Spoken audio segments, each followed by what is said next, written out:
Alright people, Bill here. So what gives with this new millennium, eh?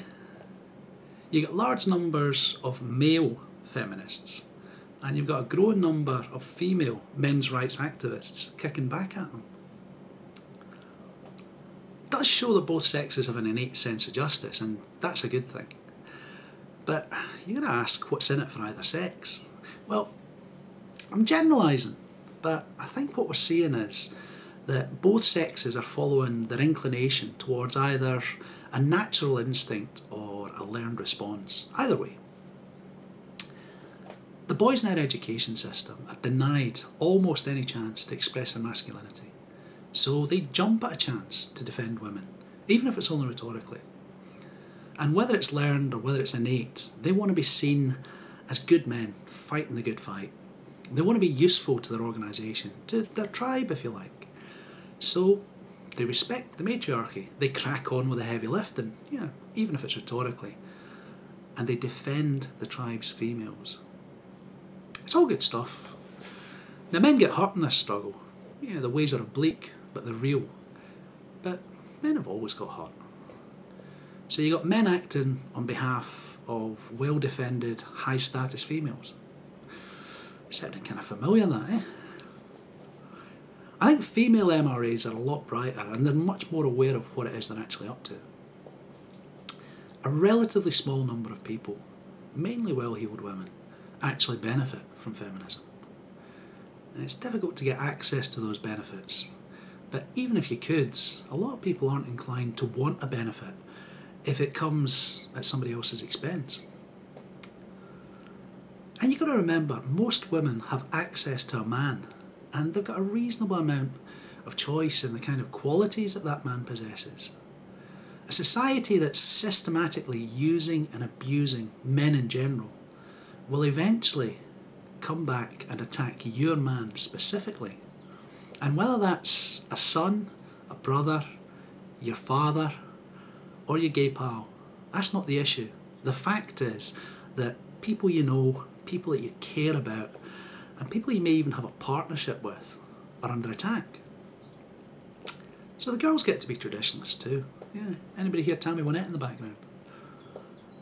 Alright, that's just an opinion, and it's about as useful as saying that patriarchy exists. However, as a working model, it's got its uses. Now, assuming that I'm right about at least some of the feminists and at least some of the MRAs and what motivates them, we can use that. And in a lot of ways, we already do. The young and impressionable boys that were waving box cutters at John the Other, they want to protect their women. So, let's make that possible for men like them. We can start by pointing out how feminism is hurting large numbers of society's females. Not the smart college girls, we know they're doing fine, but these victims that they think they're acting on behalf of. See, low-income families could really benefit from some of the barriers to partnering being removed. I'll expand on that some other time. More women would be able to exercise their right to marry off if their potential suitors weren't terrified of being ruined by them the minute they get bored of them. Now, the payoff for failure for divorce would be smaller, but the reward for success in terms of more and better quality males being available would be greater. That hypergamy thing can work for us. And we need to get on board with gay and trans rights, particularly, especially, partnering and equal marriage laws. Now, it's not because that's the right thing to do, which it is. It's morally correct. But if we can muddy the waters a bit, blur the boundaries and create a situation where the only workable solution is equality for everyone, then that gets the equality we're after. Now, these young activists, they're not stupid and they're not misguided. They really do believe that their cause is a just cause. Our efforts with engaging them should be make a play for their hearts and their minds. Get them on side and we get their strength, we get their intellect. Now, I might be imagining it, but as John was arguing reasonably with that bunch of monkeys with their box cutters, there's a wee flicker of doubt behind some of those eyes. They were hoping for some angry misogynist, some crazy man to come at them. They weren't expecting an intelligent, reasonable man. It was a big surprise to them. And there's more to it than that as well. On a more animalistic level, they can't have missed the tribal implications of the way John was comporting himself. He came across, and they could see it, as brave and as strong and as clever.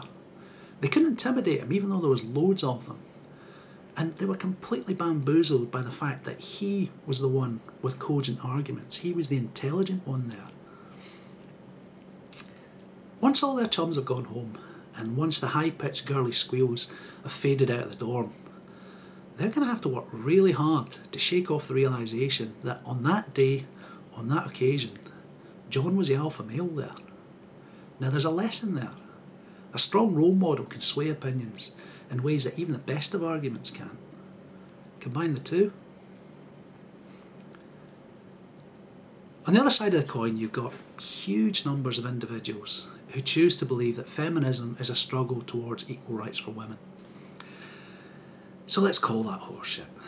Let's point out the many ways that the men's rights movement can be of benefit to women.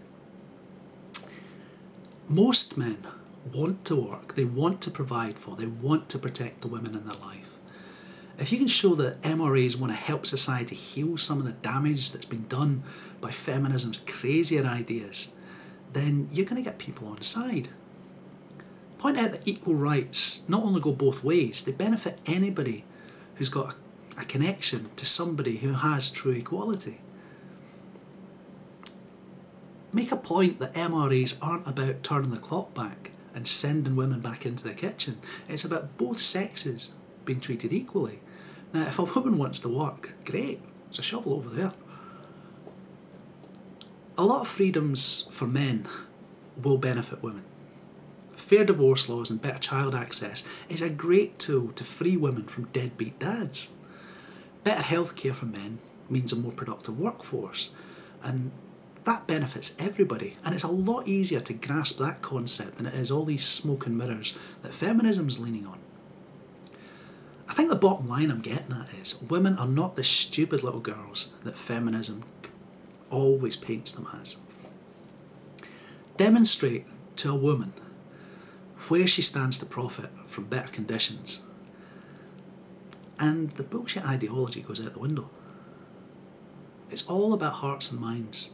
Keep pushing the message. This is about basic human rights. Get a discussion going.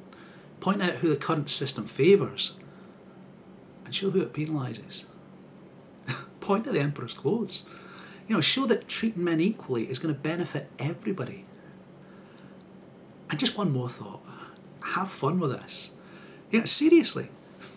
If you're angry, get angry and rant. Take the piss out of the ridiculous. If you want to make something funny, do something funny. Respect the people you're debating. Always argue against the point, not the person.